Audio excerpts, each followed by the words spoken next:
Salutations, bienvenue dans DCP, du ciné et des Potes. votre émission bimensuelle de cinéma. Autour de la table, Fred, Jérémy et notre invité spécial de cette émission, Stella. Bonjour les amis. Bonjour. Alors Stella est une pote également de la fac qui est très investie dans le ciné-club de l'assaut de cinéma et qui est aussi une fan de films d'horreur et de festivals d'horreur. Par exemple, t'as fait lesquels ? J'ai pu notamment faire l'année dernière, les 2 années d'affilée, j'ai fait l'Étrange Festival à Paris. J'ai aussi fait le PIF l'année dernière et je vais le refaire cette année. Et j'ai pu faire Cinéma Interdit aussi, les 2 éditions. Ah oui, j'ai fait le Arf aussi à Namur, en Belgique. Ah oui, pas mal. Ça fait beaucoup, j'ai fait beaucoup de festivals. Ça fait beaucoup. Et Gérard May. 2024. J'ai pas fait Gérard May encore, j'espère vraiment le faire un jour. Vu que t'es une très grande fan de films d'horreur, on a décidé de parler de films français. Ouais. Puisque Le film d'auteur. des films français sont à l'affiche de cette émission, puisqu'on va parler en groupe de L'Amour Ouf, la très ambitieuse adaptation du roman du même nom par Gilles Lelouch, et du nouveau Alain Guiraudy qui s'appelle Miséricorde, qui a failli représenter la France aux Oscars, et que Fred n'a cessé d'en parler depuis qu'il a vu en avance de tout le monde. Fred est la raison pour laquelle on parle de Miséricorde.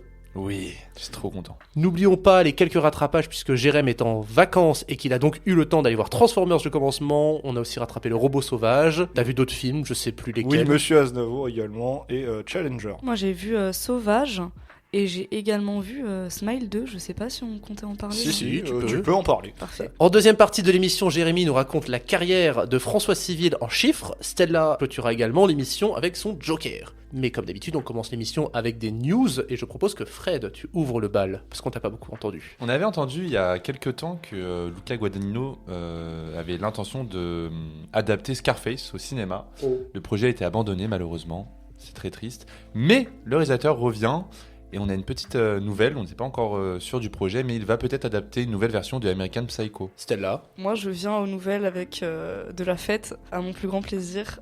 Terrifier a enregistré les 400 000 entrées en salle en France, je crois hier ou aujourd'hui.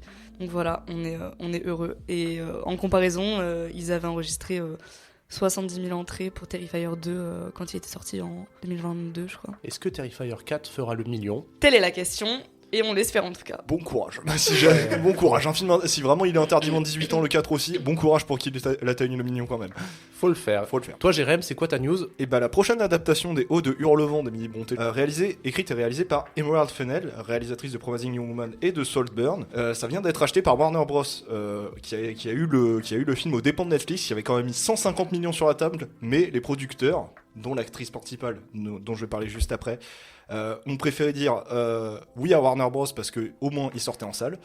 Donc petit pied de nez à Netflix là sur ce coup-là. Et donc qui est l'actrice qui jouera le personnage principal, c'est Margot Robbie, donc qui produit également cette adaptation. Et sachez que le personnage de Heathcliff a déjà été casté quant à lui parce que c'est Jacob Elordi qui l'interprétera. Voilà. La pub Chanel aussi, les deux sont dedans. Voilà. Donc la prémisse, la pub Chanel numéro 5 est un prémisse des Hauts de Hurlevent si tu veux. Ok. Moi, ma news, alors, les Américains ont Clint Eastwood, nous avons Pierre Richard. Parce que Pierre Richard, 90 ans, revient derrière la caméra avec un film qui va s'appeler L'homme qui a vu l'ours, qui a vu l'homme. C'est le premier film qu'il a fait depuis 27 ans. Et il jouera aussi le rôle principal. Donc voilà, je trouve ça magnifique qu'on ait des acteurs qui ont 90 ans, qui continuent d'être devant et derrière la caméra. Et ça me fait demander quel est le plus vieux réalisateur de l'histoire du cinéma. Et il va se déplacer avec un déambulateur sur le tournage. Mais en vrai, il a l'air de péter la forme en plus, le gars. Et le titre a l'air très très drôle, j'ai hâte de voir ce film. J'irai pas le voir. Allez, on va parler des gros films de cette émission. Présenté comme un ovni du cinéma français au casting XXL, Gilles Lelouch réalise son 2e film, L'Amour Ouf, une adaptation d'un livre irlandais de Neville Thompson paru en 2000, avec pour tête d'affiche François Civil, Adèle Exarchopoulos. Il rejoint la liste des films français très ambitieux de 2024 aux côtés de Comte de Monte Cristo et d'Emilia Pérez. Mais est-ce qu'il est aussi au rendez-vous ? Qu'on était les mêmes, toi et moi. Mais j'ai pas compris qui t'étais en fait. Tu bosses pour moi.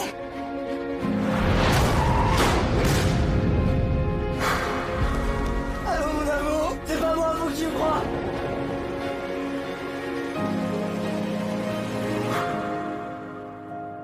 Les années 80 dans le nord de la France, Jackie et Clotaire grandissent entre les bancs du lycée et les docks du port. Elle étudie, ils traînent, et puis leur destin se croise et c'est l'amour fou. La vie s'efforcera de les séparer, mais rien n'y fait. Ces deux-là sont comme les deux ventricules du même cœur. Moi, je m'en battais les couilles de ce film. Oh Pour être honnête, j'en avais rien à foutre. Du coup, Ah. j'y suis rentré vraiment sans aucune attente, rien. Ah, moi non plus, hein, j'avais pas d'attente particulière envers le film. Hein. Moi j'entendais un peu le film et tout le monde le critiquait, genre Ouais. dans les bureaux de mon stage. Tout le monde disait putain, genre vraiment Gilles Lelouch, c'est le genre de gars, on lui donne je sais pas combien de millions de budget et il fait un film comme ça. Genre, enfin, tout le monde a un peu pesté sur ce film et moi j'étais juste curieux. Après, du coup, j'ai vu que c'était un projet qu'il préparait depuis super longtemps, qu'il avait genre besoin de thunes et qu'en gros, du coup, le succès du Grand Bain lui avait permis d'avoir beaucoup d'aide pour son film. Donc j'étais curieux, François Civil, Adèle Exarchopoulos, l'histoire avait l'air assez simple, mais j'étais curieux de le voir. Et toi, Stella? Moi, en fait, j'avais pas tant tendu l'oreille que ça avant de le voir. Quand il est sorti, du coup, j'avais pas forcément entendu de critiques négatives. Les seules critiques que j'avais entendues, c'était genre de mes potes du lycée qui sont grave des films bro, enfin qui sont pas tant des cinéphile que ça, et qui étaient en mode des meufs, qui étaient en mode waouh, c'est trop beau, histoire d'amour, oh, j'ai pleuré, nanana. Et du coup, j'étais en mode waouh, ok, ça doit être un beau film romantique.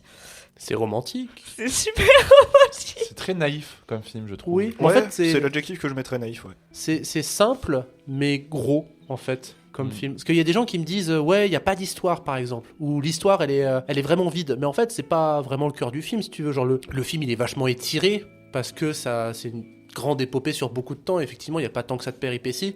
Mais c'est plus un film de performance et un film de plaisir, finalement. Moi, ça m'a un peu énervé de voir des gens qui critiquaient le scénario du film. J'étais un peu en mode, bah oui, effectivement, l'idée du film est très simple. C'est quoi? C'est le voyou, c'est la meuf qui tombe amoureux de lui, le mec qui... Enfin, on savait tous ce que ça allait être. Mm. Mais après, non, moi, ce que j'ai beaucoup aimé dans le film, et c'est quelque chose que beaucoup reprochent, alors que moi, j'ai bien aimé, c'est le côté, voilà, comme on disait, naïf. Et j'ai l'impression que Gilles Lelouch, c'est un peu un enfant, quoi. C'est un petit enfant qui fait un film un peu d'amour sur des adolescents en plus qui restent adolescents pendant tout le film, même quand Adèle arrive, même quand François Civil arrive. Il y a un peu cette idée où 10 ans d'emprisonnement, ça met sur pause leur amour, donc ils ont beau avoir la vingtaine, la trentaine, bah t'as l'impression de voir des ados qui se kiffent, quoi. C'est un peu ça le sujet du film, non? Mais du coup, au final, t'as bien aimé, toi Laurent Moi j'ai bien aimé.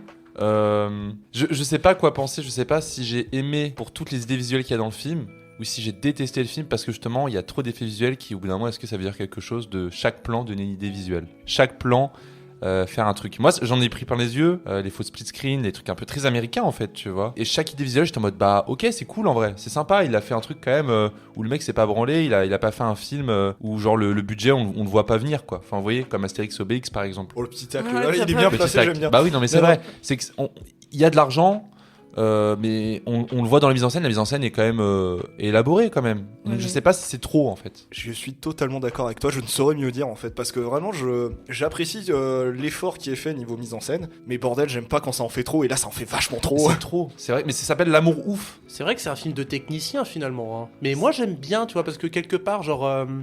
il y a un peu, moi j'ai ressenti un peu du Scorsese dans le montage, dans la façon, pas dans le bon sens du terme, ça m'a rappelé l'ambition d'un Scorsese, c'est-à-dire ça m'a fait beaucoup penser aux Affranchis, dans cette façon d'intégrer beaucoup de musique au montage, de faire quelque chose de très cut, ambitieux, jusque dans le montage, dans la façon de cutter les scènes, dans la façon de monter l'ensemble. Moi ça me fait plaisir, tu vois, de voir ce genre d'ambition-là technique dans le cinéma français, parce que Dieu sait à quel point en ce moment il y a cette envie-là de montrer qu'on est des très bons techniciens. Mais effectivement, après, ça va pas plus loin en matière de scénario, même si en vrai de vrai, je trouve que les personnages sont très bons dans les films. C'est-à-dire que les péripéties sont pas des plus palpitantes, mais les personnages sont très identifiables les uns les autres. Et tu ressors du film, tu te dis « Ah, c'est vrai que Benoît Poelvoorde, il était vraiment comme ça, Jean-Pascal Zadi, il était vraiment comme ça. François Civil et Adèle Exarchopoulos sont un peu plus simples. » Mais chaque personnage, genre, chaque parent de chaque personnage est vraiment Alain Chabat, quoi, il est brillant. Moi c'est marrant que tu dises ça du coup parce que c'est ce que je reproche au film. C'est le genre de film qui du coup te prend plein d'acteurs connus. Tu vois le film et en fait tu t'en sors parce que chaque acteur connu joue ce qu'il a toujours joué. Alors ça, je suis d'accord, mais Tu pas vois. pour tous. Je suis d'accord, mais moi je trouve que justement ça en fait une force parce que t'as l'habitude de les voir jouer ça, donc du coup c'est comme si tu revenais à un truc dont t'as l'habitude, et donc moi ça m'a pas sorti du film de dire Non, mais- d'avoir ça. Par exemple François Civil et Adèle Exarchopoulos, j'ai pas vu Adèle Exarchopoulos et François Civil. Justement là j'étais content. Là je rentrais vraiment dans le film. Là je voyais vraiment Clotaire, là je voyais vraiment Jackie. Benoît Mais Poelvoorde, les c'est autres, pareil. Benoît Poelvoorde ça peut aller, mais par contre je sais pas genre Jean-Pascal Zadi quoi. Ouais. Jean-Pascal Zadi bordel. Raphaël Quenard aussi, c'est abusé. Pour le coup, moi, sur ce truc des personnages, je suis pas tellement d'accord. Je trouve que François Civil, je trouve qu'il a pas vraiment de personnage initialement, donc du coup, je peux pas vraiment dire qu'il a pas fait du François Civil. Je trouve que Adèle Exarchopoulos a fait du Adèle Exarchopoulos, genre en mode son jeu est assez constant en fait, et celui-là, je trouve qu'il a vraiment pas fait exception à ça, quoi. Moi, je sais pas, j'ai pas retrouvé cette Adèle très gueularde, très. Tu sais, la Adèle si, Exarchopoulos. un peu. Elle y est, mais Si. en tout cas, son personnage, elle a réussi à tellement interpréter son perso que j'ai pas, à aucun moment dans le film, je me suis dit, ah là, je suis en train de voir Adèle Exarchopoulos. Il y en a un seul où vraiment je me suis dit putain, j'ai pas l'habitude de le voir dans ce rôle-là, c'est Vincent Lacoste. J'allais le dire. Qu'est-ce que je l'aime. La scène Il de la était cabine incroyable. téléphonique. Voilà, oh la vache. Meilleure scène du film. Mais moi, tu Ouais. vois, Jean-Pascal Zadi, limite, il aurait pas été dans le film, j'aurais été en mode, bah ouais, c'est genre beaucoup mieux en fait. Ouais, puis en fait, il apporte rien d'un point de vue narratif. C'est vraiment genre, ah, je suis Jean-Pascal Zadi, quoi. Ouais, je tu fais vois. mes mêmes remarques comme si j'étais dans Tout simplement noir. En fait, ça me fait chier pour lui parce qu'en fait, toutes les apparitions qu'il a, ça va être pour jouer l'imbécile qui se fait victime. Et Quenard, c'est pareil. Par contre, dans ce film-là, ouais, Vincent Lacoste, j'ai pas non plus une énorme culture cinématographique en termes de cinéma français. Du coup, je l'ai pas vu dans énormément de films. Par contre, du coup, j'ai beaucoup aimé, c'était beaucoup dire, mais j'ai bien aimé son rôle dans ce film-là. J'ai bien aimé celui de Alain Chabat aussi. Oui. Je trouve que c'est vraiment les deux seuls qui jouaient à peu près bien. Tous les autres, j'ai trouvé ça vraiment niais et surjoué, quoi. Pour moi, Benoît Poulvord, il est brillant dans le film. Parce que moi, je l'avais déjà vu dans des rôles plus sérieux. Je sais plus comment il s'appelait ce film-là, ce film belge dans lequel il joue un écrivain dans son manoir. C'est sorti il y a 2 ans. Inexorable. Inexorable, c'était génial, Inexorable. Et là, j'ai retrouvé le Poulvord d'Inexorable et j'ai trouvé ça génial. Voilà, pour moi, c'est un film vraiment d'acteurs et de techniciens. Pas tant que ça pour l'histoire, parce que franchement, tu t'en fiches. Même si le film a sa pirouette narrative, Ah, le début Est-ce et qu'on- le. est-ce qu'on en oui, parle oui. Est-ce Oui, qu'on en oui, parle oui, on peut. on en parle, même si c'est du giga spoil. Est-ce que pour vous, ça passe, cette C'est- sorte de pirouette? C'est triché. Pour moi, c'est triché. C'est un peu se la péter et dire, bah regardez, en fait, on remonte le temps et puis on décide de changer ce qui était écrit, quoi. Parce que tu vois de quoi on parle. J'ai pas compris de quoi vous parlez. Bah, le film s'ouvre sur François Civil, qui a un appel, mais qui ne le prend pas, et qui part faire quelque chose qui le mène à sa mort. Du coup, pendant tout le film, pendant que le film se déroule, tu sais pertinemment que ça va se terminer par la mort de François Civil. Et finalement, en fait, dans la timeline qui nous est montrée dans le film, il prend l'appel et il renonce à aller faire ce qui le mènera à sa perte. Ouais, putain, c'est vrai, j'avais oublié ça. Ouais, j'avais complètement oublié qu'au Ah début, ouais. il mourait. Ouais, bah, en même temps, le film a tellement fait chier, j'ai oublié le début. Ah quoi, là là. Ah oui, du coup, si on revient là, qui a aimé le film, qui n'a pas aimé le film? T'as pas aimé le film, du coup? Non, vraiment pas. Ouais, moi j'aime Moi, je bien. suis le même avis que toi, Fred. Donc, Moi je trouve ça très bien. Je suis pas subjugué, mais je trouve ça très C'est bien. ça, c'est que les gens qui prennent ce film qui disent c'est le meilleur film de l'année, je suis un peu en mode. Oh, faut pas déconner. Faut non. Non, pas déconner. j'applaudis vraiment que le gars a vraiment, mais chaque plan voulait dire quelque chose. Chaque plan, j'étais en mode, ok, il place sa caméra là, sa caméra bouge dans tous les sens, ok, intéressant. Non, j'étais en mode, ok, non, quand même, il nous a pas pris pour des cons, quoi, en fait. Je trouve que le louche nous a pas pris pour des cons. surtout sur les scènes nocturnes, là, où il joue souvent sur deux oppositions de couleurs. Juste sur deux oppositions de couleurs, je trouvais ça intéressant. Même si, bon, c'est pas révolutionnaire, hein, mais il le fait bien. Mais effectivement, c'est exagéré et ça peut ne pas plaire à tout le monde. Mais c'est vraiment pas l'amour ouf à ce stade, c'est genre l'amour bof, quoi. C'est vrai que l'histoire Le film, d'amour. il est bof, l'histoire d'amour, elle est bof, les personnages, ils sont bof. Genre, il y a rien qui sort de l'ordinaire, on n'en peut plus. Des histoires d'amour entre un voyou et une petite bourge première de la classe. C'est chiant, hein, le début où ils sont jeunes et puis ils se connaissent et puis après ils se perdent de vue. Ah, ils se retrouvent plus tard et ils retombent amoureux. Ah, arrêtez de faire ça. Techniquement non, parce qu'ils se voient même pas avant la fin du film, les Mm. deux. C'est vrai. que pas du tout, en fait. Si, c'est ça, oui. C'est Non, ce que mais je dis, ce ils que se je voient dis- plus et puis après ils se retrouvent. Et Non, mais ils retombent moi, je amoureux. pensais que justement le film allait, tu sais, genre, ils se perdent de vue. Et à la moitié du film, ils se retrouvent et toute la moitié du film, c'est les deux ensemble. Ouais. Sauf que pas du tout, en fait. Pas du tout, parce que c'est quoi? C'est 15 dernières minutes où tu les vois C'est ça. ensemble. Plus Où tu même. vois que la décision est prise, que lui, il va faire de son mieux pour arrêter de faire le con. Mais non. Bah, surtout, c'est un film où finalement l'un devient le fantôme de l'autre et vice-versa, et genre ils vivent avec ce fantôme. Non, moi, mon seul souci, c'est que finalement leur relation, leur histoire d'amour tient sur pas grand-chose. C'est-à-dire que c'est un amour juvénile qui le reste jusqu'au bout. Et c'est ce que tu disais en début de critique, Fred, c'est que Gilles Lelouch est très naïf. Et donc, la manière dont il dépeint cette histoire d'amour, elle est très naïve. Elle est très, ouais, c'est des enfants, et c'est pur, et ils sont devenus adultes, et ils sont restés purs. Même si la vie est une pute. Bah, Ouais, non, mais c'est assumé, je pense. Je pense qu'il voulait juste se lâcher, faire un film quand même. Qui a film de la technique, gueule, qui a de la gueule quand même. Un On peut film pas technique, lui quoi. reprocher, ouais. Mais des fois, on peut passer 2h40 devant un film techniquement très chouette et en sortir très apprécié. Hein. Je dis pas le contraire, j'ai adoré la technique, même s'il y allait avec des gros sabots, j'ai adoré. Mais tu vois, enfin, c'est vrai que moi, je reproche ça par exemple à du Iñárritu. Je trouve que Iñárritu, en général, c'est plutôt m'as-tu vu. Et je sais pas pourquoi, là, l'amour ouf, peut-être parce que c'est français, je suis un peu plus indulgent, je suis un peu plus content de ce que ça rend. Est-ce que t'étais pas content de la tracklist aussi parce que Ah bah oui, forcément. Mais ils en font un peu trop après au niveau de la tracklist parce que il y a un moment donné, il y a trop de musique, il y en a trop d'affilée et ça casse le rythme. Tu vois, tu m'avais teasé, il y a du Alan Parsons Project. oui, C'est très cool. Il y a Alan Parsons Project. Il y a Sirius qui dure 1 minute 50 le titre, et il te l'allonge pendant 2 minutes 30, il trouve le moyen de le durer encore plus longtemps, parce que putain c'est trop bien on met du Alan Parsons Project, ouais c'est bon, on a compris tu vois. T'as pas besoin de faire une scène de 2 minutes 30 sur Alan Parsons Project et d'enchaîner avec du Deep Purple. Par contre, ils ont mis Prince et ça, c'est très bien. Il y avait laquelle de Prince? parce que attends, je l'ai vu lundi le film, j'ai oublié. Nothing Compares to You. Ah bon? Oui. Oh, je sais plus. Il y a tellement de musique. Il y a Mais tellement si, de c'est musique. celle-là. Ah si, t'as raison. Puis c'est vrai que la tracklist est très 80s quoi, donc forcément c'est... 80s, 90s, ouais. Est-ce que vous avez des choses à rajouter les amis sur l'amour ouf, ou finalement c'est un peu un ovni mais qui passera et qu'on oubliera? Je sais Ouais, pas pourquoi je je pense que sens c'est la ça. grosse radia au César. Putain, Bah, après, je sais pas pourquoi je le Ah sens. ouais. Jérém, tu vas en parler, mais niveau chiffres, Ouais, t'inquiète. c'est ça, hein. Ouais, t'y arrives, parce que j'ai vu que ça avait raflé les entrées en fait, l'amour ouf. T'allais dire Stella, pardon. Oui, que je suis d'accord. Pour moi, c'est vraiment un film qu'on va complètement oublier Avec à le un temps. moment avec le temps. Oh non. Mais puis globalement, je l'ai trouvé grossier dans sa manière d'approcher. Je trouve que rien n'était subtil en fait, et qu'ils ont limite voulu faire une histoire d'amour à l'américaine, mais du coup version un peu Wish et avec des acteurs moins bien et moins bien faits.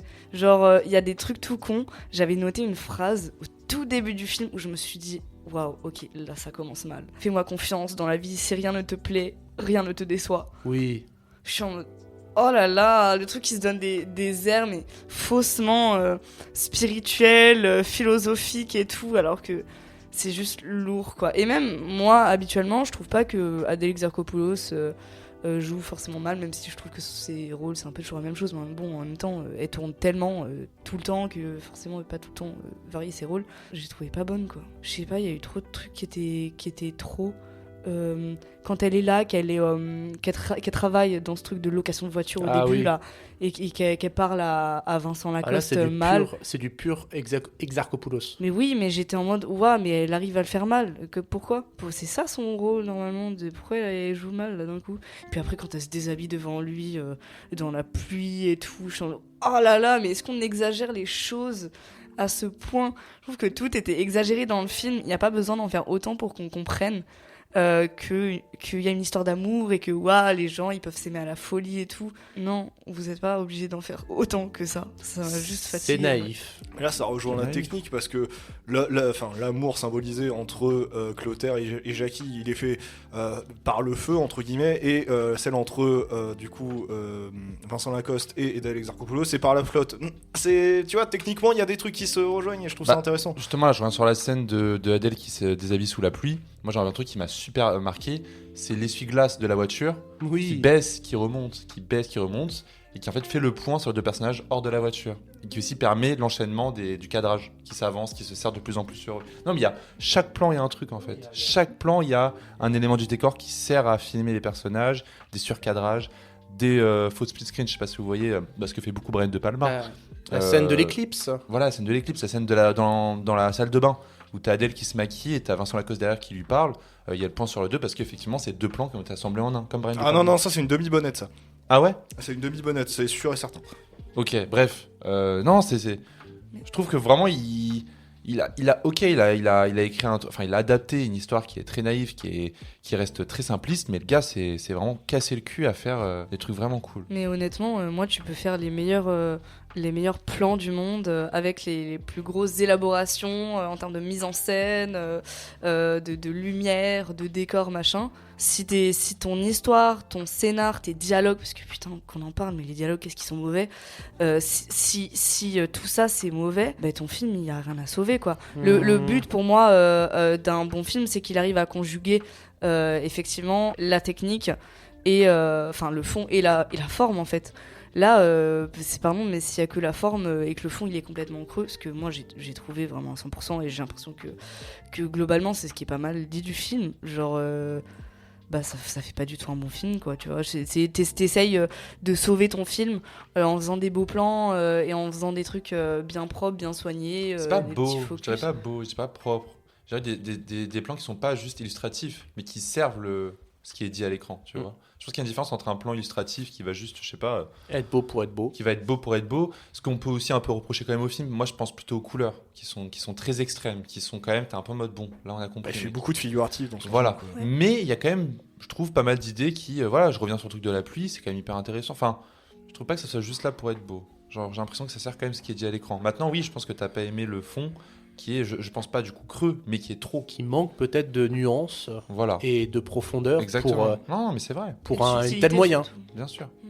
C'est moi parce que du coup, on en parlera après du deuxième film, et c'est totalement l'inverse. Ah bah justement, c'était ça. Ouais. C'est ça qui est Ouais, marrant, ouais. mais avant, Oui. Jérém va parler des chiffres de l'amour Oui, ouf. vous connaissez le budget ou pas? Allez, ou pas du tout? C'est énorme, je crois. C'est pas Selon 40, vous? Est-ce qu'on doit faire des 60, 40 millions. Hein. 60. Ok, moi je dis 30.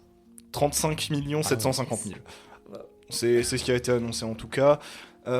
Donc c'est moins que Monte Cristo quand même, hein, il faut le dire, si on veut prendre en point de comparaison ces deux films-là, avec l'ambition qu'ils ont, ces deux films-là. Monte Cristo, c'était combien, je J'ai te envie de dire rappelle C'était Heureusement. 41 millions, je crois, un truc dans le genre. Bon, sachez que à la fin de la première semaine, donc celle du 16 au 22 octobre, L'Amour Ouf a fait 1 108 entrées, donc le premier des nouvelles sorties de cette semaine, bien évidemment, ce qui fait à peu près 5,6 millions de recettes. D'un ovni à un autre. Et moi, c'est très marrant parce que j'ai enchaîné vraiment les deux films, mais d'affilée, très d'affilée.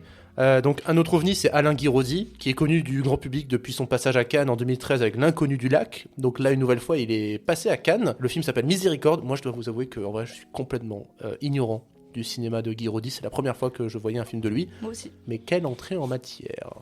Il y a quelque chose que tu n'oses pas me dire avec Vincent? Que faisiez-vous sur cette route? Vous ne pourrez pas toujours vivre avec ce secret. Tu étais où? Et quels sont vos rapports avec l'abbé Grisol? On pense qu'il nous cache quelque chose. Et qu'est-ce qu'il pourrait bien vous cacher? Bah, ça, on peut pas savoir, puisque justement, il nous le cache. Jérémy. Non, celui du film. Ah oui, c'est vrai. J'ai eu une réaction. Mais c'est vrai que ça m'a fait chelou pendant tout le film d'entendre mon prénom. Sans blague. Jérémy revient à Saint-Martial pour l'enterrement de son ancien patron boulanger. Il s'installe quelques jours chez Martine, sa veuve, mais entre une disparition mystérieuse, un voisin menaçant et un abbé aux intentions étranges, son court séjour au village prend une tournure inattendue. Du coup, c'est ouf parce que je défends quand même l'amour ouf. Et donc, tu as l'amour ouf à Cannes qui passe vraiment en sélection officielle, qui est cool, mais ok. Et puis, tu as genre Miséricorde qui est le chef-d'œuvre de l'année 2024 et qui est juste à Cannes première, qui n'est même pas en sélection officielle, tu vois. Et ça m'a touché, ça m'a tué. Ça fait 2 mois qu'il en parle de ce Oui. film.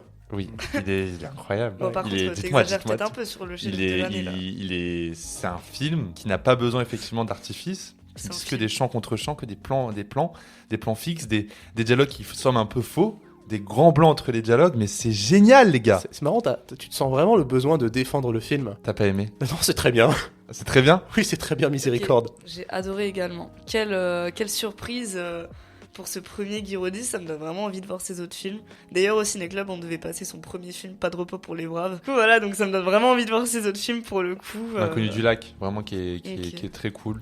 Et toi, Jérémy, du coup, qu'est-ce Alors, que je t'en vais as prendre des énormes pincettes. Je rapprocherai de ce film de l'Empire, dans le sens où c'est un réalisateur. C'était la première fois que je voyais le film d'un réalisateur d'auteur français dont je n'avais jamais vu un film. Et je vois ce que le réalisateur veut dire, je vois ce qu'il veut faire, mais ça ne me touche absolument pas.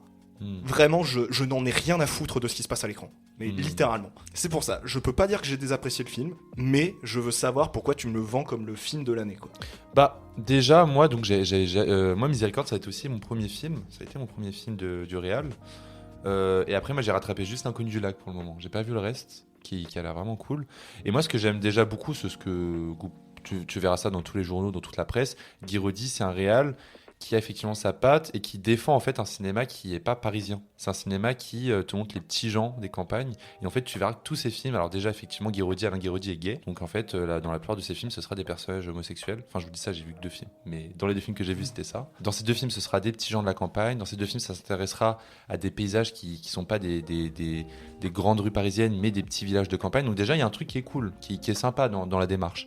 Maintenant, moi, ce que j'ai adoré dans Miséricorde, j'y reviens du coup, c'est que moi, je suis le genre de personne qui aime le cinéma, mais très visuel, Donc là, on avait ce débat avec Stella sur l'amour ouf, de dire putain, bah non, moi j'ai adoré parce que visuellement c'était super cool. Effectivement, on s'en fout de ce qu'il dit, c'est trop absurde, mais c'est pas grave.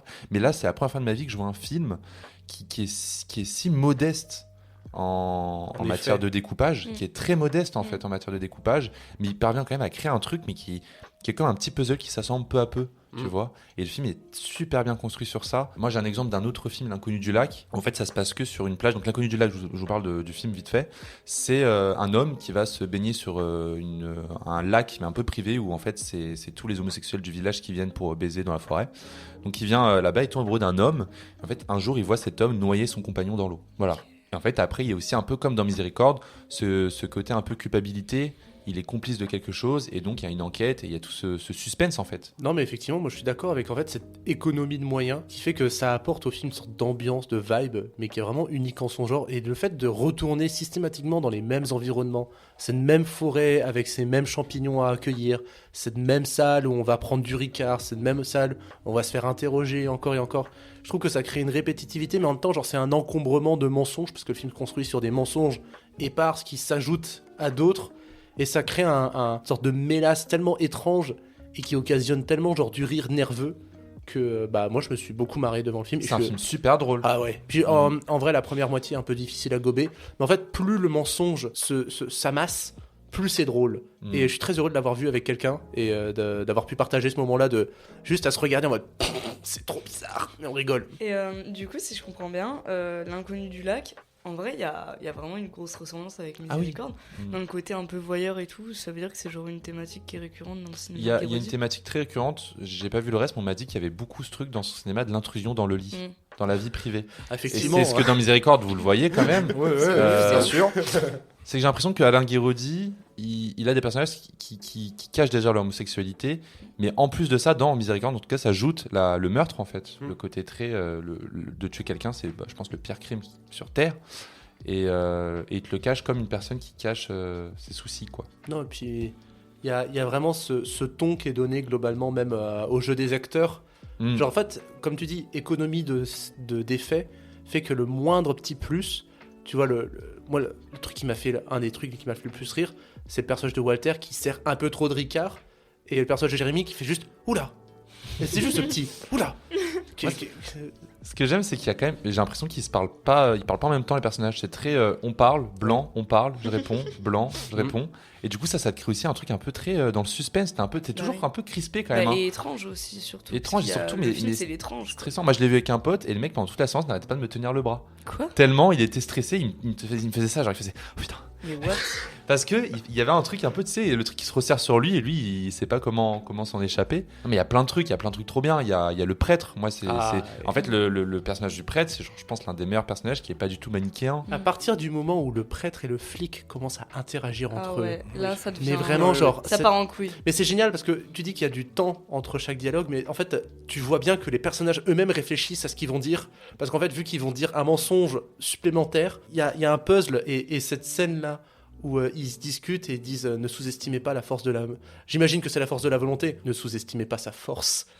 Pour vous, c'est le bonheur. Tu vois, on ne fait que se mentir les uns les autres et je trouve ça très drôle, tu vois. Moi, c'est le prêtre. Je pense que c'est le prêtre qui a mis un clou dans ma note qui est 5 sur 5 directement. Ah ouais. C'est super beau d'avoir un... Combien ? 5 sur 5. Moi, je sais à quel moment tu t'es dit 5 sur 5. C'est le moment où il s'est levé du lit, il a fait dehors, il s'est avec sa poutrasse là. Il y a beaucoup de zizi dans... C'est terrible, mais moi le premier, je te promets que j'étais choquée. Mais de voir ça au cinéma de manière aussi naturaliste. Alors va voir L'Inconnu du lac parce que c'est des scènes d'éjaculation de manière aussi impudique. Dans L'Inconnu du lac, t'as des gros plans d'éjaculation de sexe en érection. Mais ça, c'est des gros plans. C'est des gros plans. Là, des gros plans. Alors dans là, non, c'est très discret.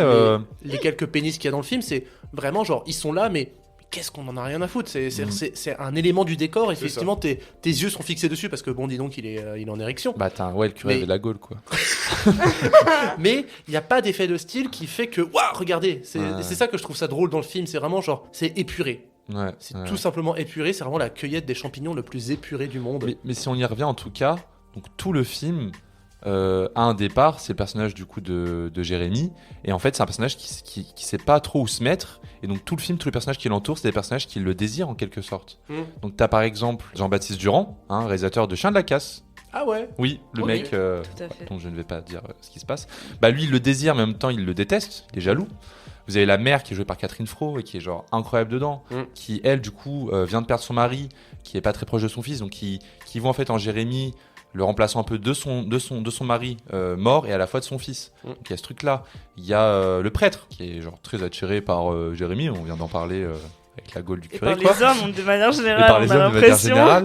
Ouais, parce qu'il y a ce truc-là de j'en ai aimé d'autres avant. Oui, tu il a vois. dit, oui, hein, oui. il a dit, et il a dit un truc aussi à un moment qui m'a mis des frissons un peu de malaise, où il a dit oui, vous apprendrez à m'aimer. Oui, mais ça, je trouve ça Waouh. super beau. En c'est mode, parce mais que t'as pas le choix, quoi. Non, moi, T'inquiète, tu vas m'aimer. j'ai pas vu ça comme ça parce que c'est un prêtre et du coup, lui, il aime Jésus en quelque sorte, mais Jésus ne peut pas lui rendre l'amour qu'il lui porte. Il aime pas que Jésus, Et apparemment. moi, je suis sûr, je suis sûr et persuadé qu'en fait, le personnage du prêtre était amoureux de Durand. De Durand. De- En fait, mais je pense que. T'as fait mais des bromances. je pense que là, ce qui est dans dommage, le c'est truc. qu'on reste trop dans le délire, genre l'amour avec l'amour sexuel. Alors qu'en fait, le prêtre le dit même, il en parle à Jérémy, il dit bah, vous, même si vous m'aimez pas comme je peux vous aimer, je m'en accommode en fait. En fait, j'ai l'impression que même si on voit des gros sexes en érection, même si effectivement on parle de cul, bah à un moment en fait les relations elles sont plus que ça en fait. Vous voyez pas- par exemple Jérémy et la mère, mais à aucun moment j'ai trouvé ça bizarre. C'est juste qu'elle a besoin de quelqu'un en fait. Oui, puis il y a toute la question de la chrétienté, de la foi, genre du fait de aimer sans retour C'est et ça. de croire en l'amour sans retour. Et Moi, d'apprendre à aimer. Tu je vois. trouve ça beau un petit peu comme discours. Et le plan final de film quoi, c'est fou. Le mec a Il ken. non, mais c'est même pas ça en fait. Mais j'ai même pas pensé à ça, tu vois. Non. J'ai l'impression juste qu'elle a trouvé quelqu'un parce qu'elle avait besoin de quelqu'un, mais c'est pas forcément sexuel ou ni. Qu'est-ce que ça m'a gêné. Mais d'ailleurs, Jérémy, je voulais te poser une question. Du coup, t'as pas aimé ce film. Est-ce que t'as aimé Théorème de Pasolini? Je l'ai pas vu. J'y ai pensé aussi, effectivement, il y a ce truc-là. Mais parce que c'est juste. Pardon, mais c'est un. C'est limite un remake en fait. C'est ce que j'ai vu dans Trois couleurs à l'instant. Où en fait, dans Trois couleurs, c'était ça qu'il disait en parlant de Miséricorde. Et ben j'avais pensé ça pendant le visionnage et je l'avais même marqué dans mes notes. Et quand j'ai vu ça, je fais waouh! Après, c'est ce que techniquement, j'ai pensé. j'ai pas vu Théorème, mais ce que je me rappelle, c'est un Tu l'as homme pas vu qui règle tous les problèmes familiaux d'une famille en couchant avec chaque membre de la Oui, famille, en fait, mais à la c'est fin, ça. ça rétablit l'ordre. C'est ça l'idée, non? Ouais, c'est ça. Et en fait, genre, dans ce truc-là, en fait, tous les membres de cette famille commencent à, mais dès le début, vouent un culte. Mais vraiment, c'est un culte. Ça devient un messie, le mec, quand il arrive, à un inconnu. Alors là, dans Miséricorde, en l'occurrence, Jérémy, c'est pas un inconnu. Il connaît un peu tout le monde. Mais en fait, il y a un réel culte qui est en train de que les gens lui vouent petit à petit dans le film. Et ça va vraiment crescendo. Tout le monde tout le monde l'aime, tout le monde tombe amoureux de lui, machin. Et moi, je trouve qu'il y a vraiment, le film, il joue avec nous et que Jérémy, en fait, il nous manipule même nous parce qu'au début, moi, personnellement, je l'ai cru innocent. Enfin, moi, au début, je me disais, mais pourquoi pourquoi les gens, ils doutent de lui ou ils trouvent qu'il a des intentions malsaines et tout. Enfin, c'est pas le cas. Genre, il a l'air innocent. Et en fait, au fur et à mesure du film, on voit que que lui en fait il est hyper malsain et qu'il arrive à manipuler tout le monde, mais il arrive à manipuler tout le monde, mais on n'a pas l'impression que c'est comme le prêtre il dit d'ailleurs à un moment, on n'a pas l'impression que c'est parce qu'il veut du mal aux gens ou qu'il a des intentions mauvaises. Juste il manipule les gens émotionnellement pour que tout le monde reste dans son sillage en fait, et j'ai trouvé ça hyper malin dans la construction narrative en fait du film et la construction de son personnage. C'est vrai que au final, plus le film avance et plus on le regarde un peu en mode comme si c'était une sorte de demi-dieu. Et c'est ouf en fait comme personnage. C'est vraiment le personnage de X parce qu'il a pas de nom dans Théorème de Pasolini. Mais j'ai trouvé que là, j'ai un peu du mal avec la manière de filmer de Pasolini, avec son montage, le rythme de ses films. Donc du coup, moi, ça m'empêche un peu de m'attacher au personnage et de voir ce qu'il veut nous faire ressentir à travers ce personnage. Là, pour le coup, j'ai vraiment ressenti un truc avec le personnage de Jérémy. J'ai vraiment été emporté par le courant et ressenti en fait des trucs que les personnages ont pu ressentir pour lui à un moment. Ça me donne grave envie de voir Théorème, surtout qu'il est dans mon ordi depuis des années. Ah ouais. Que, je m'y suis toujours pas Légalement. Oups. Mais voilà, mais en tout cas, Guiraudy, moi j'avais découvert comme vous avec Miséricorde, j'ai juste rattrapé L'Inconnu du lac. Il y a pas mal de films de lui. En ce moment, il y a même une rétrospective au Luxembourg où il passe tous leurs films. Donc, non, à voir. Effectivement, il a des trucs qui l'affectent lui particulièrement et ça se ressent dans tous ses films. Donc, c'est super cool à décortiquer. Et j'ai adoré Miséricorde. Après, je tiens à dire que j'ai pas dit que j'avais pas aimé le film. Hein. C'est juste, ça ne m'atteint pas. Je m'emmerde Oui, devant. t'es homophobe, mais mec. C'est pas grave. Non, je rigole. arrête de recycler tes vannes, s'il te plaît. Je rigole. Et tu peux arrêter de recycler tes vannes. Je sais que le tri c'est bien, mais bon. Mais non, mais voilà, moi ça m'a fait du bien de voir un film qui était aussi fort avec le peu de choses et le prêtre, quoi. Moi, je voudrais rebondir sur un truc qu'a dit Owen tout à l'heure, parce qu'en fait, tu avais parlé du fait que, par faute de moyens, ils ont tourné des plans tout le temps, un peu à l'identique, en mode et dans les mêmes décors, etc. Pas vraiment par faute de moyens, c'est juste C'est modeste et ça sait qu'un plan, t'as pas besoin d'avoir un gros truc grandiloquent pour vouloir dire quelque chose. C'est ça, et du coup j'ai l'impression, enfin moi en regardant le film, j'ai vraiment eu cette impression-là que chaque jour se répétait à l'identique, et qu'il y avait une sorte de boucle infernale en fait, où tiens, chaque jour la situation est un petit peu plus malsaine, et t'avances un petit peu plus dans le malaise, et c'est... Je pense qu'il t'as ce truc un peu de... Dans les petits villages, le temps se passe pas de la même manière qu'en ville, tu vois. C'est qu'ils ont des habitudes, les gens là-bas. Et c'est pour ça qu'effectivement, montrer ça par juste des plans très simples qui se répètent, bah, tu rentres dans la routine du petit village, en fait. Mais je trouve que ça donne un côté un petit peu conte, du coup. Ouais. Tu sais, où tous les jours... T'as le même truc, 3 jours est passé, ça fait forêt. le renard est toujours là, je sais pas si... Du coup, je reviens sur l'Inconnu du lac. Dans l'Inconnu du lac, par exemple, donc ça se passe que sur une plage tout le temps. Tu vas jamais en ville, tu restes toujours dans la forêt et la plage. Et en fait, dans le film, je crois que t'as au moins genre 10 fois un plan d'ensemble du parking qui apparaît. Et en fait, ce plan, il te sert juste à dire, bah là, t'as 2 personnes à la plage. Là, c'est la nuit, tout le monde part. Et t'as toujours le même plan. Là, t'as le plan de Jérémy qui dort avec l'heure. Oui. Exactement. Et à chaque fois, l'heure te donne un indice de ce qui va se passer. Et quand il va chez Walter aussi. Oui. T'as toujours ce plan-là où tu le vois arriver. Avec la maison à vendre. Ouais. Et moi, à chaque fois, j'arrêtais pas de me dire, il va finir par acheter cette putain de maison. Ça aurait été hyper drôle, n'empêche. Non, Owen s'est renseigné pour savoir si c'était bien une bonne opération pour acheter. Bah, je me suis posé la question. J'en étais sûr. Je me suis dit, tiens, c'est marrant de devenir boulanger dans la campagne. Est-ce que je supporterais? La petite info aussi, anecdote. Donc le rôle principal qui est joué par Félix Kissil, je sais plus comment ça se dit exactement. De base, c'était Anthony Bajon qui devait jouer le personnage. Et finalement, ça a été annulé. Je suis très content que ce soit Félix. Cet acteur est vraiment très bien. Qui est vraiment cool, que je connaissais pas du tout. Est-ce que je suis la seule à m'être fait la réflexion, dites-moi, c'est vraiment le seul village, enfin là où je trouve que Alain Guiraudy, il est complètement taré et il invente complètement un univers propre à lui, c'est que putain mais c'est le seul village du terroir français dans le trou du cul du monde où tout le monde est ouvert à l'homosexualité, genre tout le monde est homo. Je sais pas, non, je pense pas. Mais Parce si que ça choque personne, regarde le c'est un peu flic qui voit caché. mais le flic il voit que tout le monde couche, enfin qui va coucher avec tout le monde, tous les mecs et tout, le flic il s'en bat la race, genre. Bah non, justement, je suis pas d'accord. C'est un peu, ça s'entremêle le meurtre et le fait d'être gay s'entremêle un peu, non? C'est pas un peu genre on le cache et justement pour cacher le meurtre, on fait croire qu'on cache l'homosexualité. C'est ce que fait un moment le prêtre et Jérémy. C'est que pour pas que le keuf comprenne ce qu'a fait Jérémy, ils font passer le secret par leur homosexualité. L'homosexualité devient un alibi. Mais moi je devient trouve ça très rigolo comme ressort. Est-ce qu'on a vu les chiffres de Théorème De Théorème, non, alors je peux te les trouver, mais je les ai pas sous le coude là. Les chiffres de Mais Miséricorde. en tout cas, les chiffres de Miséricorde, je les ai. Le budget, c'est 3 millions d'euros. Alors, concernant la première semaine, donc, qui est la même que celle de l'Amour Ouf, il a fait 80 068 entrées, 5ème des nouvelles sorties. Derrière, donc, l'Amour Ouf, Smile 2, C'est le monde à l'envers, et Croquette le chat merveilleux pour un box-office d'environ 500 000 €. J'ai vu l'affiche de Croquette le chat merveilleux. Comment, en tant que parent, tu te dis, il faut que j'emmène voir mon gosse? Quand à côté, t'as des trucs comme Vice Versa ou le robot sauvage. Transition. Transition, les rattrapages. On est 4 à avoir vu le robot sauvage. En vrai, je n'ai pas grand chose à dire. Moi, je trouve que c'est très bien. Les gens sont peut-être un peu trop subjugués. Trop subjugué. Moi, ça m'a pas fait l'effet DreamWorks d'autres films de DreamWorks que j'adore, comme Shrek, comme Spirit. C'est super cool. Je trouve que l'animation est assez paresseuse. Ah bon? J'ai l'impression. Quand je vois le chapeauté, quand je vois tout ce que fait maintenant ce que font les films d'animation, j'ai l'impression que là, le film n'a pas voulu non plus aller genre. Tu sais, dans l'animation très léchée avec plein de techniques d'animation différentes, tu vois. C'est une expérience. Moi, j'ai adoré, moi, personnellement. Non, j'ai kiffé, mais j'ai pas l'impression que le film est allé Comme pourraient le faire les précédents DreamWorks, tu vois. Pareil, j'ai un peu la même impression pour le style d'animation. C'est le truc qui m'a le moins conquise, je pense, mais j'ai adoré le film, j'ai trouvé magnifique. Et pour le coup, je crois que c'est un des DreamWorks qui m'a le plus touchée. Je crois pas avoir chialé devant un DreamWorks dans ma vie, à part peut-être Spirit, mais après j'ai vu quand j'étais petite, donc ça se compare peut-être pas. Mais là, franchement, je serais que tu chiales pas devant, quoi. Les oignons.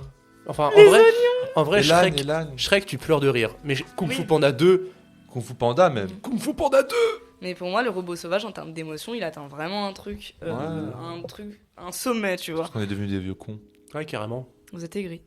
Non, mais c'est pas. Je trouve même pas que c'est le film d'animation de l'année. Mais il marche super bien, je pense qu'il y aura, Ouais. ça va leur faire Ouais, c'est faire celui une que j'ai préféré suite. pour l'instant. La suite est programmée de toute manière. Oui, voilà. Ok. Jérém, à un autre film d'animation, tiens, le Transformers. Transformers One. Rien à foutre de C'est Transformers. meilleur que le robot sauvage. Non, quand même pas. Non, non. j'abuse. Non, il est très bon également. J'ai trouvé très bon également. En fait, je sais pas quoi dire parce que en vrai, il est vraiment bon et je trouve que la scène finale met une claque à pas mal de films live action qui sont sortis cette année en termes de blockbuster. Vraiment. Je suis sincère quand je dis ça. Genre vraiment tout ce qui est Madame Web, tout ça, les séquences finales de films comme ça, et elles se font laminer par la séquence finale de Transformers One. En même temps, Madame Web. Bon, je sais, c'est pas compliqué. Mais voilà, c'est sympa. Les persos, ils sont attachants. Bon, Bumblebee, il a encore le personnage un peu sidekick, rigolo, et un peu moulin à parole qui fait un peu chier parfois, et parfois c'est trop. Mais autrement, non, c'était un bon moment que j'ai passé devant. Ok. Bonne reco. Stella, t'avais quel film? Oui, du coup, j'ai vu Sauvage. Mais oui. Ouais, oui. Bah oui, je peux parler de Sauvage. En plus, je l'ai vu juste avant d'enregistrer le podcast. Vraiment, je sors de la séance, donc vraiment à chaud. Je crois que je suis la seule du coup à l'avoir vu ici. Carrément. Honnêtement, c'était pas non. Enfin, j'ai pas trouvé que c'était le film d'animation de l'année. Alors en termes d'animation, je trouve ça très beau parce que stop motion, parce que pâte à modeler. Et je trouve qu'il y a toujours un côté plus charmant quand c'est genre d'animation artisanale. Plutôt que pour le coup, je préfère vraiment cette animation-là au robot sauvage. Mais par contre, en termes d'émotion, j'ai pas trouvé ça dingue. Bah voilà, en fait, c'est un film d'animation écolo pour enfants, pour les sensibiliser à ça, mais du coup de manière très simpliste. Je trouve qu'il creuse pas très loin. Les choses, elles sont vraiment formulées de manière la plus crue possible à chaque fois. Moi, j'ai pas vu Sauvage, mais j'ai vu Ma vie de courgette. Et peut-être que le problème du coup de Sauvage, ce qui était bien dans Ma vie de courgette, c'est que ça prenait le point de vue des gosses. Donc c'est pour ça que c'était simpliste. Ça te paraît comme le truc hyper d'horrible, quoi, de gosses en orphelinat, en maison de foyer qui n'ont pas leurs parents, certains qui sont morts, d'autres qui sont dans la drogue, d'autres qui ont été renvoyés dans leur pays. Donc le film était abordé des sujets très durs et très qui encore aujourd'hui font débat à cause des gros racistes. Ma vie de courgette, ce qui était bien, voilà, c'est que ça suivait, c'était très naïf, très simple aussi sur ces sujets-là, mais parce que c'était des enfants. Et donc je sais pas, dans Sauvage, est-ce que les personnages principaux c'est les enfants ou alors est-ce que c'est juste le peuple qui habite dans la forêt? Oui, donc les peut-être personnages que préférés, c'est les enfants. c'est peut-être pour ça, c'est que ça, c'est pour les gosses parce que c'est des gosses et que du coup les problèmes beaucoup plus durs et plus longs à expliquer, bah tu vois, dans Sauvage, c'est pas fait pour ça, quoi. Mais ça se voit, hein, d'une manière, ça se voit que c'est le point de vue, qu'on adopte le point de vue d'un enfant. Et du coup, je trouve que ça. Bah, quand tu vois ça et que t'es un adulte, ça perd pas mal de cohérence globale. Mais du coup, j'ai pas été très très touché par le film, même s'il était très beau. J'ai des plans en tête, c'est des très beaux tableaux. Mid. Ouais. Donc Monsieur Aznavour, que j'ai eu l'occasion de voir en avant-première début septembre, je sais pas à quelle occasion d'ailleurs, mais en tout cas c'était disponible, je l'ai fait. Biopic qui vient de sortir donc il y a tout juste une semaine, là. Enfin hier et une semaine pour les auditeurs. C'est un biopic qui a l'ambition des films français de cette année dont on a pu évoquer juste avant, donc L'amour ouf, Mon Comte de Monte Cristo ou Emilia Pérez. Pour moi ça c'est ce genre de film qui a ce genre d'ambition là et qui le réussit très bien selon moi. Je sais que les critiques sont pas ultra fans du film, mais moi en tout cas ça a fonctionné. J'ai aimé l'ambition qu'avait le film, surtout que c'est réalisé par Mehdi Diarra et Grand Corps Malade qui pour moi ont fait déjà deux superbes films que sont Patient et La vie scolaire. Ce que j'ai aimé dans ce biopic, c'est que c'est pas le biopic qui va t'encenser la personnalité dont il fait le biopic, tu vois. Il va te montrer que parfois oui c'était pas non plus parfois c'était peut-être un terme fort, mais parfois c'était un connard, parfois c'était enfin voilà. C'est pas le biopic qui va t'enjoliver toute la carrière de son sujet. Donc c'est ça dont j'ai apprécié. Après, j'ai l'impression que de manière générale, il y a la plupart des biopics montre beaucoup la part d'ombre des artistes Ouais, qui traitent. ouais. Hein. Moi, je pense au biopic déjà de Claude François, le biopic de Nina Ouais, bah, Simone, des alors trucs comme ça. c'est très sur les films, sur les biopics français peut-être, je sais pas, mais en tout cas, bon, c'est un truc. Moi qui suis peut-être plus habitué aux biopics américains ou anglo-saxons, peut-être que c'est pour ça que je trouvais ça différent. Bah, celui de Nina Simone, par exemple, il est américain, il montre aussi une part. Après, je l'ai d'ombre. pas vu, c'est peut-être pour ça aussi. Ouais. Mais moi, voilà. En tout cas, c'est un film que j'ai apprécié. Je trouve que il me fait une putain de performance, voilà. Donc, c'était pareil, un film que je recommande, pareil. Et enfin. J'ai eu le temps d'aller voir Challenger et non pas Challengers, à ne pas confondre. Il y en a un c'est Zendaya, l'autre c'est Alban Ivanov, donc il y a 2 poids 2 mesures. C'est un bon film du dimanche soir sur la 2. Voilà, j'ai pas plus à dire sur le film, franchement, oui, c'est marrant parfois. La fin m'a prise quand même, j'étais dedans à la fin, tu vois, parce que ça parle, pour ceux qui savent pas de quoi ça parle d'un mec qui fait des combats de boxe un peu amateur et qui se retrouve à être sur le devant de la scène, un peu à la Rocky, quoi. Mais vraiment, le combat final, bah, je sais pas, il m'a pris, j'étais dedans, donc c'est que le film a quand même réussi le job tout en me faisant marrer et passer un plutôt bon moment, donc c'est un bon film du dimanche soir sur la 2, quoi. La C'est un 2 film- la 2 ou la 1? La 2 parce qu'il n'y a pas de pub. Très important le contraste. C'est un film de boxe, du coup, c'est sympa les combats. Genre, est-ce qu'ils tentent des Oh petits non, trucs non, c'est pas. Tu vas pas pour la mise en scène des combats, je pense. Hein. Si tu vas, c'est pas pour ça. Tu vas pourquoi du coup? Bah, pour le potentiel que ça te fasse marrer. Et puis, bon, bah, moi, ça a réussi son taf à ce niveau-là, quoi. Je me suis bien marré à certains moments. Et puis voilà. Stella, est-ce que t'as un dernier rattrapage au cas où? Est-ce que Smile 2 ça compte du Ouais, coup vas-y, Oui. en 2 minutes. Ouais, bah écoute, j'ai rien noté sur le film pour le coup. Donc, moi je l'avais vu en avant-première au Grand Rex. Et ayant vu le 1, bien sûr, avant, je l'avais vu l'année dernière, je crois, le 1. J'avais déjà pas aimé le 1. En fait, je trouve que pour le coup, c'est pas du Blumhouse, mais ça ressemble vraiment, quoi. C'est quasiment similaire. T'as peut-être juste un petit peu plus d'ambition en termes de mise en scène, de construction de plans, etc. Mais sinon, c'est à peu près pareil dans les screamers, tout le côté un petit peu faussement psychologique. Voilà, et donc le 2, je trouve qu'il suit pas mal cette lignée-là. Un peu mieux dans justement le côté psychologique, peut-être qu'il va un peu plus loin, même encore une fois, côté esthétique aussi. C'est à peu près pareil globalement. Ouais, elle fait l'actrice principale, c'est une belle perf aussi. Je me souviens plus du. Naomi Scott. Voilà, Naomi Scott, qui était pas mal. Elle n'avait pas joué dans le 1 d'ailleurs, il me semble. Donc voilà, belle performance, beau jeu d'acteur pour le film. Mais ça casse pas la baraque. Hein, Mais Smile. c'est genre pas super long comme film non plus. 2h12. Ouais, il vraiment, et même au visionnage, ça paraît très long. Vraiment, avec mes potes, on était en mort cérébrale. Je me suis endormi 2 fois devant. Ah oui, d'accord. T'as eu le temps de t'endormir 2 fois devant, quand J'ai même. eu le temps de m'endormir 2 fois devant. Hein. Et pour le coup, s'il y a une petite comparaison que je pourrais faire avec Smile, c'est vraiment Action Vérité. Moi, je trouve que Smile, c'est juste la version pas Blumhouse de Action Vérité. Moi, quand tu me dis Smile et Action Vérité, j'ai l'impression que tu vois, c'est vraiment les films d'horreur Wish, tu vois, Oui. que Oui. tu donnais un peu Tout à à fait. tout le monde et t'es en mode ouais, ok. C'est ce qui était un peu les énièmes suites de Paranormal Activity 10 ans auparavant. Et même ça, c'est mieux, je pense. Oui, quand même. Oh oui. Oh, il y a des suites de Paranormal Activity qui se valent. Hein. Après, Ah il y en ouais. a, c'est de la grosse merde. Hein, Le mais... 3 est génial. Voilà, Je merci. sais pas, j'ai pas Et vu. le truc avec les latinos, là, il est très drôle. Un truc avec les latinos. The Paranormal Activity, The Market Wants. Ah, je l'ai pas vu celui-là. il est non, génial, ah, il est j'ai- très très drôle, mais très très bien. Et bah c'est sur cette recommandation qu'on va conclure la première partie de l'émission, mon ami. On va revenir doucement vers l'amour ouf, puisque Jérémy a Oh décidé de parler de François Civil en chiffres.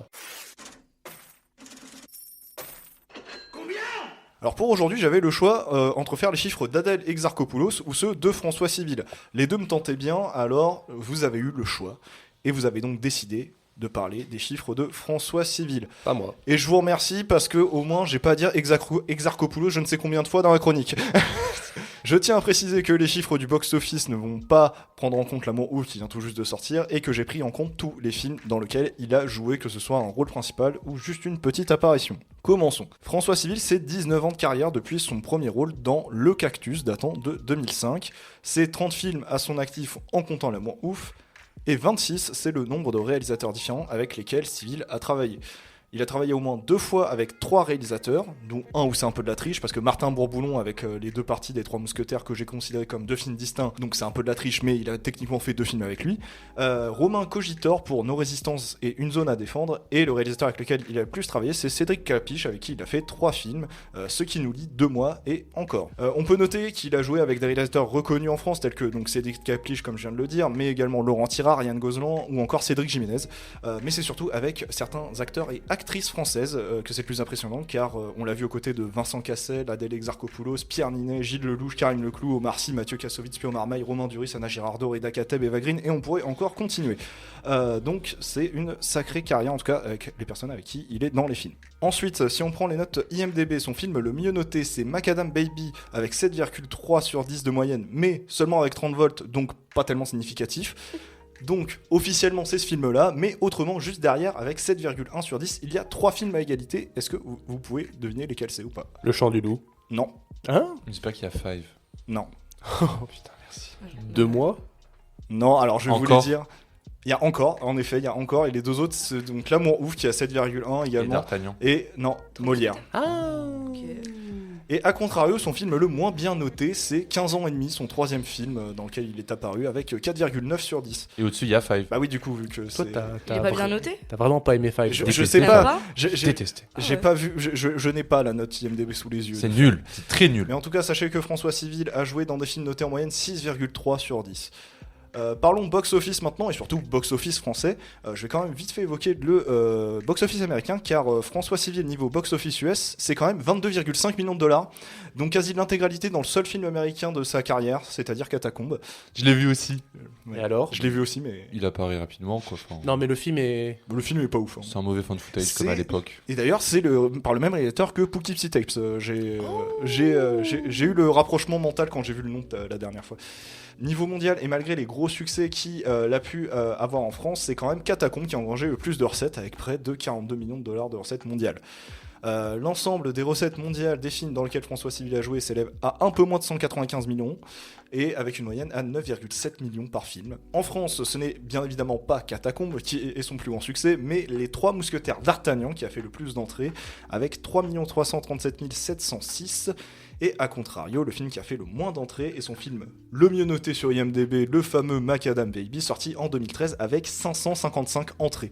Wow, c'est rien! Donc si vous faites partie des 555 personnes ayant vu ce film au ciné, considérez-vous comme unique.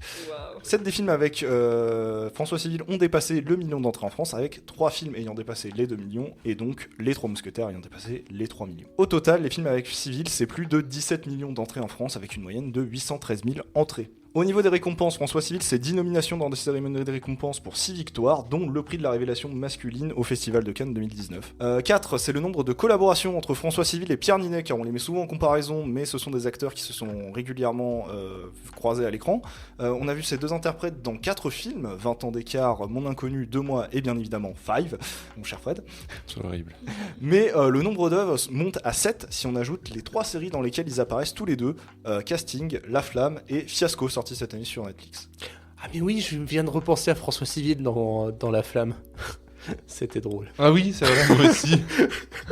Passons à nos chiffres sur la filmographie de François Civil en reprenant L'Amour Ouf dans les comptes. Alors donc au nombre de films vus avec François Civil dedans, on a une suite arithmétique à plus 2, car Stella est à 4, Owen et Fred sont à 6, et moi-même je suis à 8. T'as utilisé un terme mathématique, c'est wow, ça m'a perdu. Ouais, voilà, les courants. 3 films avec François Civil ont été vus par tous, L'Amour Ouf bien évidemment, car on vient d'en parler, mais également la première partie des 3 Mousquetaires, et enfin Bac Nord. A contrario, 20 films n'ont été vus par aucun d'entre nous, dont notamment Ceux qui nous lient, Burnout, ou encore Une Zone à Défendre. À savoir que donc seul Stella n'a pas vu un film que tous les autres n'auraient pas vu, puisque Fred est le seul d'entre nous à avoir vu Five. Horrible. Horrible. Je veux l'échanger Mais- contre le chant du loup. Mais j'ai commencé. En fait, ça compte pas parce que je l'ai vu à moitié. C'est horrible, tu sais que dedans ce qu'il fait, il joue le cliché d'un rasta blanc Oui, je sais. Mais je te dis, je suis à la moitié. Je qui vais baise et finir ce soir. qui fume. Horrible. D'accord. C'est horrible. Owen est le seul d'entre nous à avoir vu 2 mois, Oui, mais c'était de Cédric Clapiche d'ailleurs, c'est plutôt C'est bien. ça. C'est très dépressif, mais c'est plutôt bien. et moi-même je suis le seul à avoir vu Mon Inconnu. Pareil, super petite reco, c'est super bien aussi. Mon oncle. J'avais failli aller le voir, mais je sais pas, je m'étais ravisé. Et au niveau des films qu'une seule personne d'entre nous n'a pas vu, bah vous le savez maintenant, puisque c'est Fred qui est le seul à ne pas avoir vu Le Chant du Loup. Bouh un peu, ouais. Trop nul. En vrai, essaye de le récupérer au cinéma.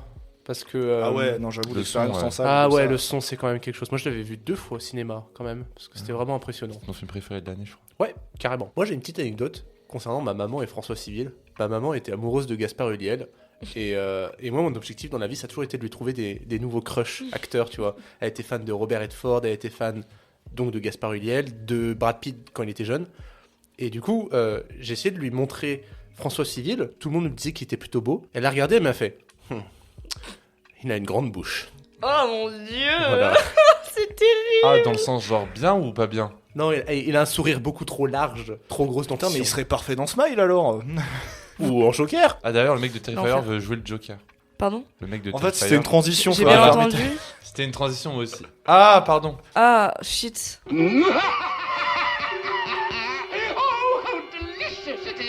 Ah, mais oui, parce qu'il y a un Ah, bah oui, il y a le Joker. Pardon. Ah oui. Stella, on approche de la fin de l'émission. Oui. Et c'est toi qui es la détentrice de la carte Joker. Mais c'est con, parce que nous, on sait très bien quel est ton Joker. Tu veux Oui. pas changer comme ça et d'un coup nous surprendre? Le Joker. Non, bah non, là j'ai pas, et ben du coup il faut que j'en parle quand même du festival. Hein. Bah vas-y, fais-toi Bah, plaisir. vas-y. À quel festival étais-tu la semaine dernière? Au festival de la Roche-sur-Yon. Ouais. Nous aussi, on y a été.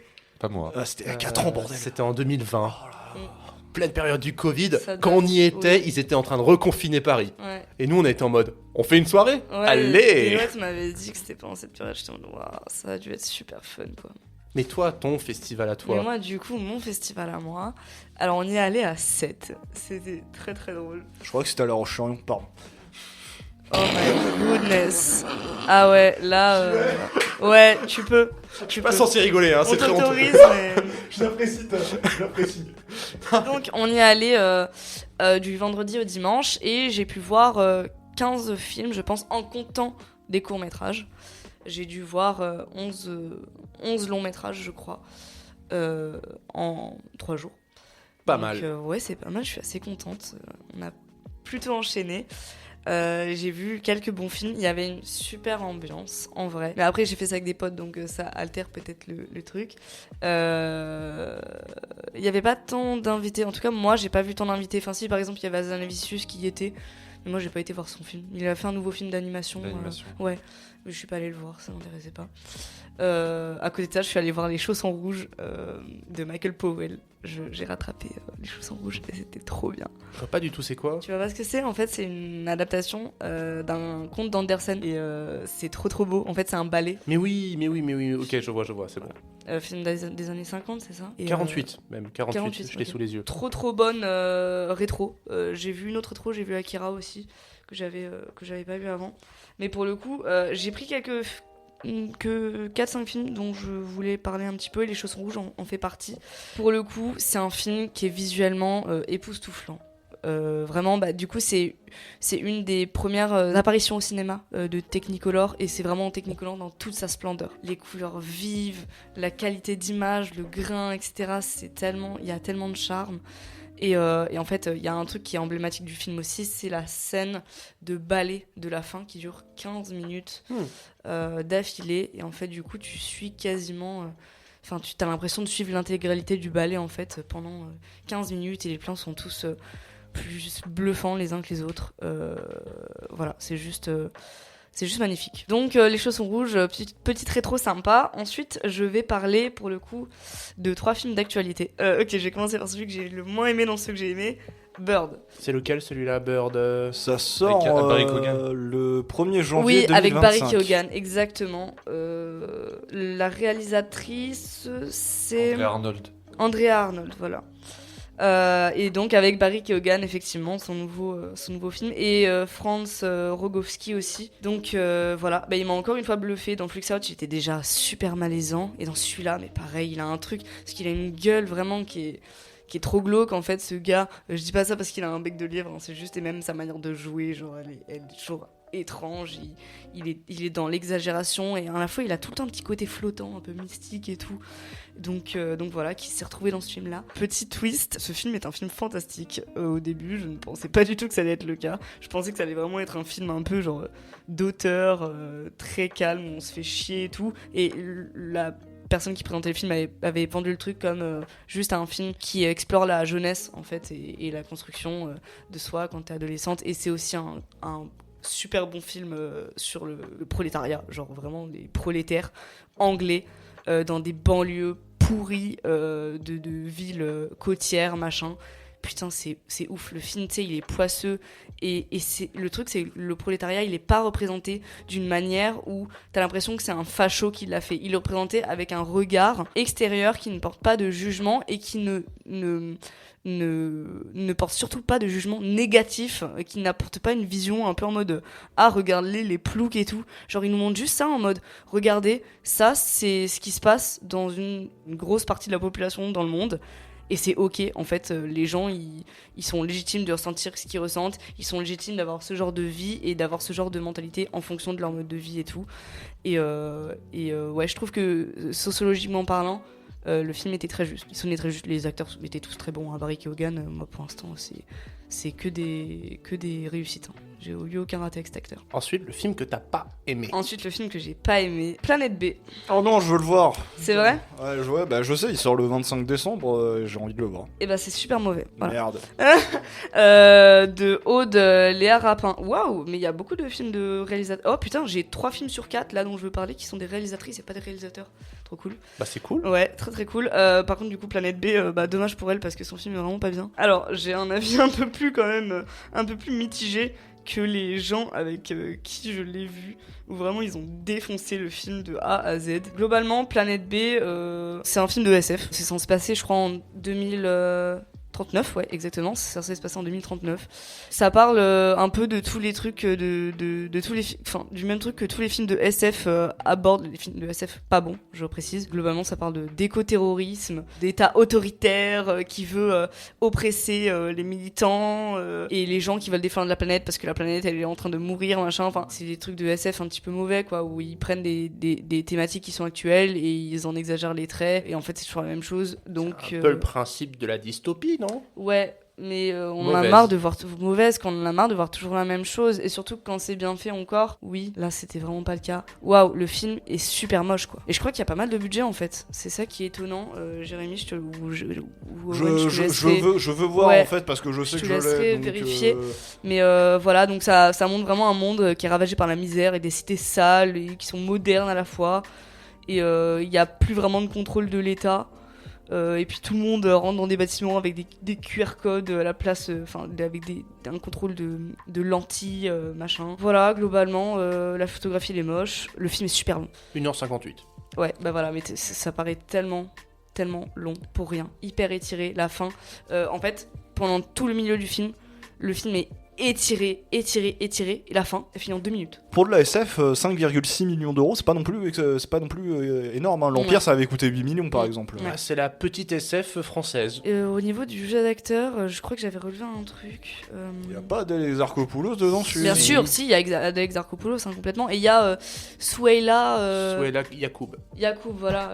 Bah, les jeux d'acteurs sont pas bons. À la limite, ceux des protagonistes, ça peut aller. Par contre, tous les acteurs secondaires, c'est catastrophique. Soit le film, des fois, il veut se donner des petits sous-tons humoristiques et tout, alors que bah, y a jamais rien de drôle aussi. Oh bah ça fait plaisir, j'avais envie de le voir. Je sais pas si je vais y aller Aussi. finalement. Et en vrai, gros male gaze aussi, je trouve. Petit spoiler, le film il laisse entrevoir une histoire d'amour à un moment entre Adèle Exarchopoulos et Souheila Yacoub. Je sais pas, le regard est dessus, il est malsain. Et même d'ailleurs, il y a aussi un male gaze sur le corps de Souheila Yacoub. 2 fois, on voit ses seins dans le film. En plus, le film, du coup, sur cet aspect-là, j'ai l'impression que le film il veut donner des faux airs de film de genre, alors que en vrai, non, pas du tout, quoi. C'est juste super mal fait. Voilà, donc petit flop pour Planète B. Et le moment fatidique arrive où je parle de mon film coup de cœur du Festival de la Roche-sur-Yon. Et ça, je voulais absolument en parler à un moment. Je suis très contente de pouvoir en parler là. C'est Your Monster, réalisé par Caroline Lindy. Ça ne me dit rien Alors, et c'est normal, on n'en a absolument pas entendu parler. En même temps, il n'est pas sorti en France encore, vu que voilà, il fait encore le tour des festivals. Il n'a pas de Il distributeur. n'a pas de distributeur en France, il n'y a pas de date de sortie en France encore, et je suis dévastée. Je suis absolument dévastée par cette nouvelle. Et je vois qu'il sort demain aux États-Unis. Oui. Le 25 Oui, octobre. oui, il y a une date de sortie aux États-Unis en octobre, mais en France, que dalle. Donc je suis absolument dégoûtée. En gros, Your Monster, c'est une comédie musicale horrifico-romantique. Ça a été réalisé sur la base d'un court-métrage de Caroline Lindy, justement, qu'elle a fait en 2019, qui porte le même nom, et du coup, elle en a fait un long. Les 3 acteurs principaux sont Melissa Barrera, qu'on a aussi vu dans Scream 5 et 6, et dans Abigail. On a aussi Tommy DeWee, qui est un producteur télé et un acteur dans des films qui sont pas très connus, et on a Edmund Donovan, qui a joué un petit rôle dans Civil War, qu'on a pu apercevoir dans Civil War. Petite anecdote, j'étais un peu surprise de le voir tout à l'heure. Son rôle dans Civil War, le doublage, la version québécoise du doublage de son personnage, c'est Xavier c'est Dolan, c'est ça, oui. J'en étais Ouais, sûr. doublage, Quand tu... Ça me filme de rien. J'ai vu ça, j'étais en mode waouh. Quand Et on le voit vraiment en 5 minutes dans le film, tu vois. Quand tu parles de doublage québécois, c'est forcément. Xavier Dolan, c'est vrai. Qui doublait Andy dans Toy Story premier du nom en 95? Qui doublait Ron Weasley dans Harry Potter. C'est ouf. C'était Xavier Dolan. C'est terrible. Et ouais. Pour revenir du coup juste sur ce que j'ai aimé dans le film, outre le fait que ça soit un film qui possède toutes les caractéristiques pour me plaire, c'est une comédie musicale, c'est horrifique, et il y a des tubes des années 60 tout le long du film. Oui. Voilà, c'est vraiment c'est une pépite et incroyable, c'est trop beau, c'est trop touchant.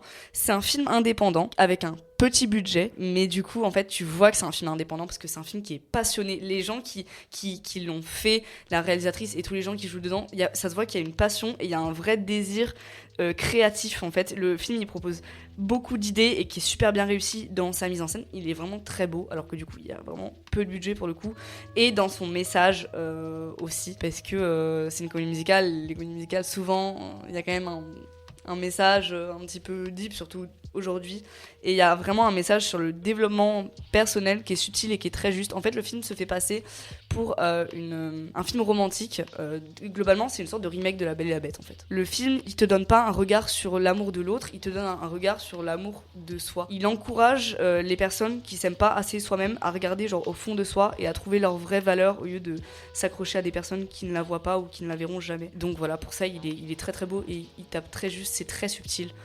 Typiquement ce truc avec la bête et tout, en fait la bête c'est juste, ça part éclairée d'elle-même, la bête elle est que dans sa tête, mais du coup elle s'imagine une romance avec, etc. Et en fait c'est la part d'elle qui veut guérir en fait, et on voit qu'à un moment quand elle s'auto-sabote, et que la bête elle disparaît. Enfin c'est trop beau, c'est très bien. Mais je vois qu'il a été vachement récompensé, genre notamment à BIF. Il Au a eu BIF. le Corbeau d'argent. Oui. Au festival de Sundance, il est passé, je sais pas s'il a eu une récompense, tu vois. Donc à fait. Et visiblement, d'ailleurs, là où il a été vu, il a été apprécié. Oui, exactement. C'est ce que je comptais dire à un moment. Il a eu un assez bon retour des critiques.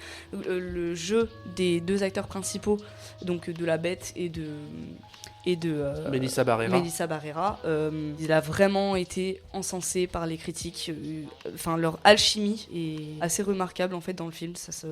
On sent qu'il y a vraiment un truc en fait, et je suis tellement contente de l'avoir vu. Vraiment, mon gros coup de cœur, non seulement du festival, mais de l'année. C'est mon film préféré de l'année 2024. Et pas distribue-le. Oui, je veux. Avec un avis aussi dithyrambique, putain, les distributeurs français, bougez-vous le cul, quoi, merde.